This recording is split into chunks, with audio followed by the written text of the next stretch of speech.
This is the DS4. It's actually very similar to the Citroen DS4, but the French manufacturer has removed its name from the DS cars and elevated them to be a brand in their own right.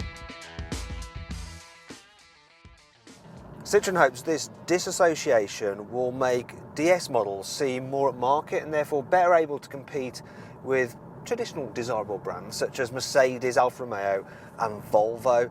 And as part of this, DS has updated its entire model range, including this DS4. Actually, seeing as it's now DS the brand, maybe this car is just called the 4? Confused? Well, things are about to get even more bewildering. Now, the old DS4 used to sit on jacked up suspension, but this new one, it's actually lower, it's more like a traditional hatchback. Now, Citroen has done this. Actually, it's not Citroen, is it? I've got to remember, it's DS. So, DS has done this because there's also a faux off-road version which sits a lot taller, so you have two distinct models. Now, I hope you're following me. Well, I'm getting a bit confused actually myself, but fortunately the next changes are much easier to understand. There's a new nose and redesigned headlamps, which you can get with directional xenon and LED technology for a beam that's 50% brighter than before. Inside, the major change is a new 7-inch touchscreen, which means there are less switches on the dash than there was in the old DS4. You can upgrade it to include mirroring of your Apple or your Android phone, and there's loads of options available. For instance, you can get this car with leather on the dash, super soft leather on the seats with watch strap effect, and various colour combinations so you can personalise the car just as you want it. There's loads of kit available in terms of safety, so blind spot monitoring, you can get that if you want. And this is actually the range topper, and it's lovely. But you don't actually need it because the entry-level car has all the equipment you're really going to need. And that includes Citroen's Zenith windscreen, which is a bit like the automotive equivalent of a receding hairline. The DS4's cabin may be stylish, but it still manages to pass the Carbuyer big bottle test both back and front. The boot is a pretty decent size. Now, if you do have the Denon speaker upgrade, it does eat into space, but you can remove this, so it's not a problem. It's got nice features as well. You get some strapping and hooks, and look, even a torch. There we go.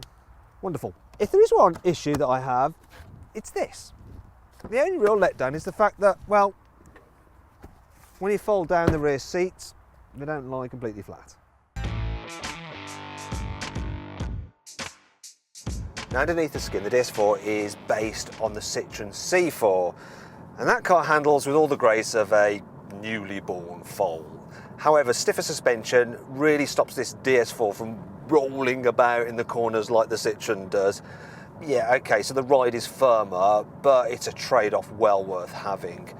And really, this car isn't exactly a back road blaster anyway. It's still more of a cruiser, and the seats are comfy, it's reasonably quiet, and generally all right on a long distance. Now, you can get the car with 6 different engines, and that includes one new petrol, which is a 1.6 with 210 horsepower, and it feels pretty quick. However, this diesel, and this range-topping diesel, is pretty much as quick 0 to 60, yet it's supposed to do 64 miles per gallon. Though the trick computer says no. It's actually reading just over 38 miles per gallon, which isn't very good. And that brings me on to the automatic gearbox. This range-topping diesel, you can only get it with an auto, and the auto isn't as good as that as you'll find in a BMW 1 Series.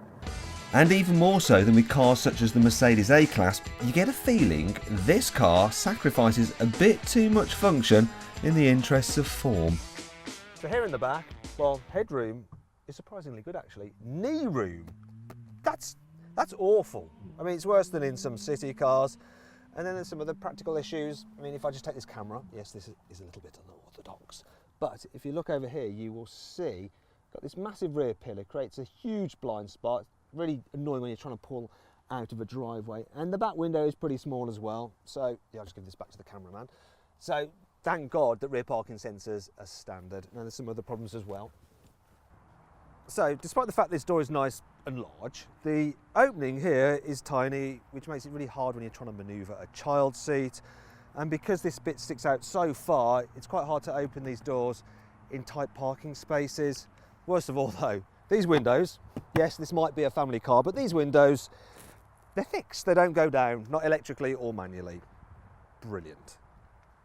More annoying though is the fact that this is quite an expensive car and it won't hold its value when you come to sell it as well as the more predictable Audi A3 Sportback.